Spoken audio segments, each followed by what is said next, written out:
Good afternoon, ladies and gentlemen. My name's Sebastian Lassandro, and as Janet has said, I'm from the Gracie Fields Appreciation Society. In 1937, when Gracie Fields sang about a little Lancashire town, she extolled all the problems that modernisation had done to the town that she loved so much. She complained that the local pub had been taken over by chromium and neon lights, and she complained that all the young girls are spending their money on perms and wireless sets.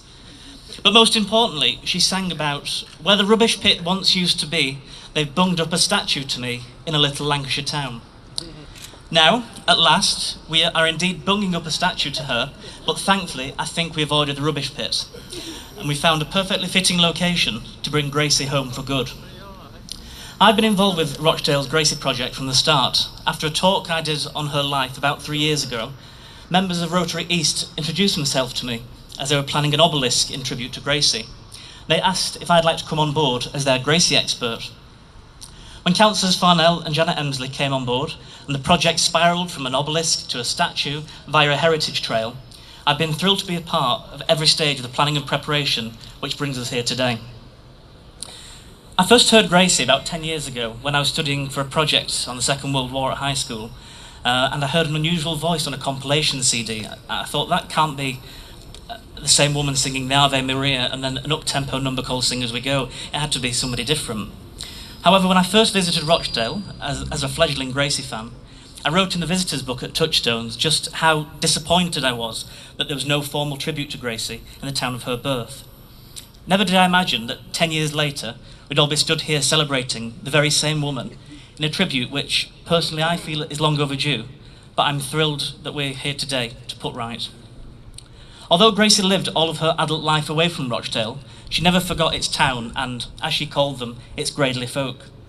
When she was awarded the freedom of the borough here in 1937, she exclaimed that it was the proudest day of her life, and she regularly returned for charity weeks and concerts, raising thousands of pounds for her native borough. From hospitals and care homes to charities and even the Hornets rugby team, Gracie gave time and money to her native town, right up to her death in 1979. When asked in 1956 by Lancashire Life what Rochdale meant to her, Gracie said, "Rochdale meant first." She said that in Rochdale I first opened my eyes. In Rochdale I first cried, I first laughed, I first heard the birds sing. I sang too for the first time, and in Rochdale I wore my first pair of clogs. My first and only schooling took part in Rochdale at the parish school.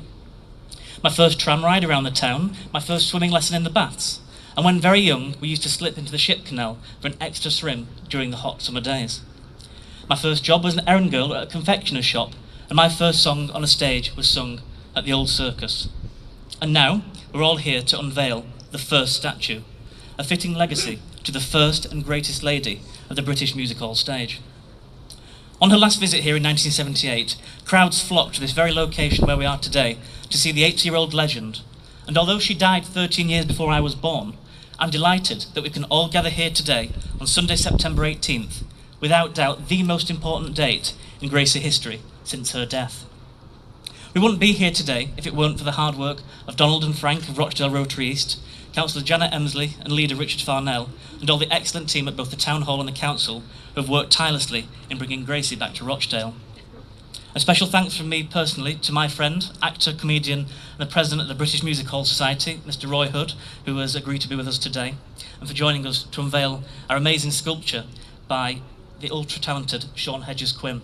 And I thank him personally also for capturing in bronze the image and the spirit of our Gracie. She is stunning. Although she's buried on the Isle of Capri, Gracie's heart firmly remained in Rochdale. And now, our Gracie has come back one for good, and it's reet grand. Thank you, everybody.